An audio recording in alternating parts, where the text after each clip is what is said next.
The Call of Cthulhu, written by HP Lovecraft, narrated by Clay's Story Sculptor. Of such great powers or beings, there may be conceivably a survival of a hugely remote period when consciousness was manifested, perhaps in shapes and forms long since withdrawn before the tide of advancing humanity, forms of which poetry and legend alone have caught a flying memory and called them gods, monsters, mythical beings of all sorts and kinds. Algernon Blackwood, found among the papers of the late Francis Wayland Thurston of Boston. The horror in clay. The most merciful thing in the world, I think, is the inability of the human mind to correlate all its contents. We live on a placid island of ignorance in the midst of black seas of infinity, and it was not meant that we should voyage far. The sciences, each straining in its own direction, have hitherto harmed us little, but some day the piecing together of disassociated knowledge will open up such terrifying vistas of reality and of our frightful position therein, that we shall either go mad from the revelation or flee from the deadly light into the peace and safety of a new dark age. Theosophists have guessed at the awesome grandeur of the cosmic cycle, wherein our world and human race form transient incidents. They have hinted at strange survivals, in terms which would freeze the blood, if not masked by a bland optimism. But it is not for them that there came the single glimpse of forbidden aeons, which chills me when I think of it and maddens me when I dream of it. That glimpse, like all dread glimpses of truth, flashed out from an accidental piecing together of separated things. In this case, an old newspaper item and the notes of a dead professor. I hope that no one else will accomplish this piecing out. Certainly, if I live, I shall never knowingly supply a link in so hideous a chain. I think that the professor, too, intended to keep silent regarding the part he knew, and that he would have destroyed his notes had not sudden death seized him. My knowledge of the thing began in the winter of 1926-27, with the death of my grand-uncle George Gamel Angel, Professor Emeritus of Semitic Languages in Brown University, Providence, Rhode Island. Professor Angel was widely known as an authority on ancient inscriptions, and had frequently been resorted to by the heads of prominent museums, so that his passing at the age of 92 may be recalled by many. Locally, interest was intensified by the obscurity of the cause of death. The professor had been stricken whilst returning from the Newport boat, falling suddenly, as witnesses said, after having been jostled by a nautical-looking dark-skinned man who had come from one of the queer courts on the precipitous hillside which formed a short-cut from the waterfront to the deceased's home in William Street. Physicians were unable to find any visible disorder, but concluded, after perplexed debate, that some obscure lesion of the heart, induced by the brisk ascent of so steep a hill by so elderly a man, was responsible for the end. At the time I saw no reason to dissent from this dictum, but latterly I am inclined to wonder, and more than wonder, as my grand-uncle's heir and executor, for he died a childless widower I was expected to go over his papers with some thoroughness, and for that purpose moved his entire set of files and boxes to my quarters in Boston.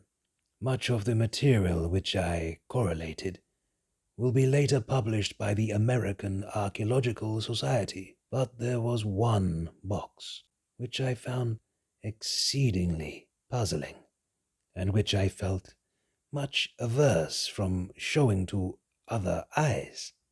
It had been locked, and I did not find the key till it occurred to me to examine the personal ring which the professor carried always in his pocket. Then, indeed, I succeeded in opening it, but when I did so seemed only to be confronted by a greater and more closely locked barrier. For what could be the meaning of the queer clay bas-relief and the disjointed jottings, ramblings, and cuttings which I found? Had my uncle, in his latter years, become credulous of the most superficial impostures? I resolved to search out the eccentric sculptor responsible for this apparent disturbance of an old man's peace of mind. The bas-relief was a rough rectangle, less than an inch thick and about 5 by 6 inches in area, obviously of modern origin. Its designs, however, were far from modern in atmosphere and suggestion, for although the vagaries of Cubism and Futurism are many and wild, they do not often reproduce that cryptic regularity which lurks in prehistoric writing, and writing of some kind the bulk of these designs seemed certainly to be. Though my memory, despite much familiarity with the papers and collections of my uncle, failed in any way to identify this particular species, or even hint at its remotest affiliations. Above these apparent hieroglyphics was a figure of evidently pictorial intent, though its impressionistic execution forbade a very clear idea of its nature. It seemed to be a sort of monster, or symbol representing a monster, of a form which only a deceased fancy could conceive. If I say that my somewhat extravagant imagination yielded simultaneous pictures of an octopus, a dragon, and a human caricature, I shall not be unfaithful to the spirit of the thing. A pulpy, tentacled head surmounted a grotesque body with rudimentary wings, but it was the general outline of the whole which made it most shockingly frightful. Behind the figure was a vague suggestion of a cyclopean architectural background. The writing accompanying this oddity was, aside from a stack of press cuttings, in Professor Angel's most recent hand, and made no pretense to literary style. What seemed to be the main document was headed Cthulhu Cult, in characters painstakingly printed to avoid the erroneous reading of a word so unheard of. This manuscript was divided into 2 sections, the first of which was headed 1925, Dream and Dream Work of H.A. Wilcox, 7 Thomas Street, Providence, Rhode Island, and the second, Narrative of Inspector John R. Legrasse, 121 Bienville Street, New Orleans, Louisiana, at 1908, AAS, MTG. Notes on same and Professor Webb's account. The other manuscript papers were all brief notes, some of them accounts of the queer dreams of different persons, some of them citations from theosophical books and magazines, notably W. Scott Eliot's Atlantis and the Lost Lemuria, and the rest comments on long surviving secret societies and hidden cults, with references to passages in such mythological and anthropological sourcebooks such as Fraser's Golden Bough and Miss Murray's Witch Cult in Western Europe. The cuttings largely alluded to outre mental illnesses and outbreaks of group folly or mania in the spring of 1925. The first half of the principal manuscript told a very peculiar tale. It appeared that on March 1st, 1925, a thin, dark young man of neurotic and excited aspect had called upon Professor Angel, bearing the singular clay bas-relief, which was then exceedingly damp and fresh.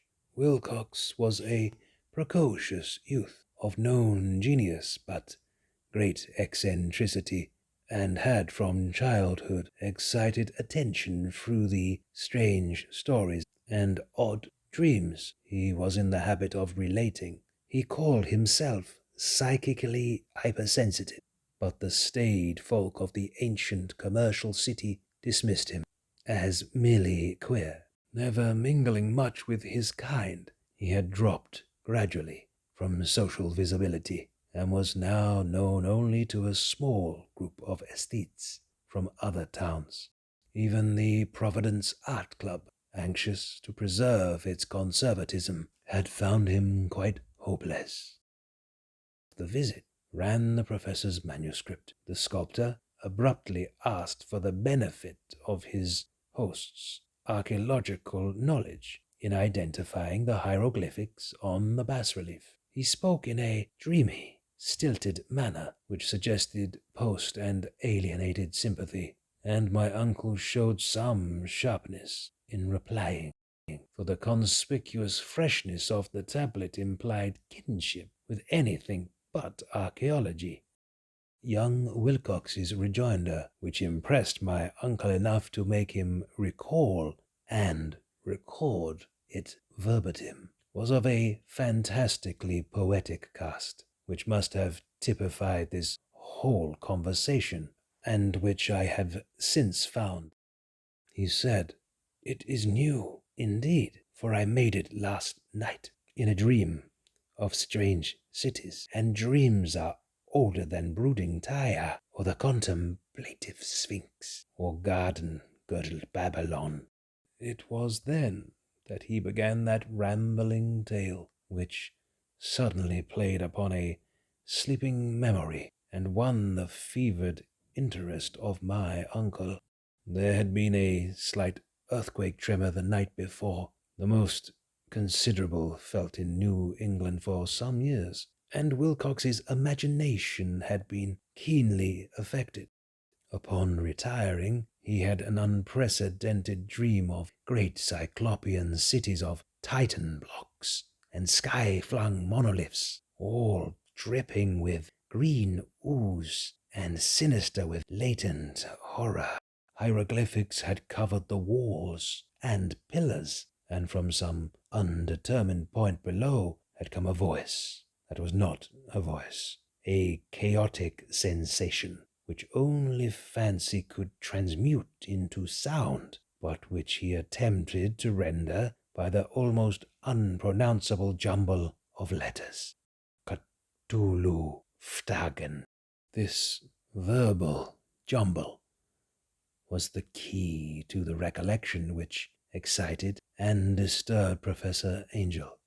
He questioned the sculptor with scientific minuteness, and studied with almost frantic intensity the bas-relief on which the youth had found himself working, chilled and clad only in his night-clothes, when waking had stolen bewilderingly over him.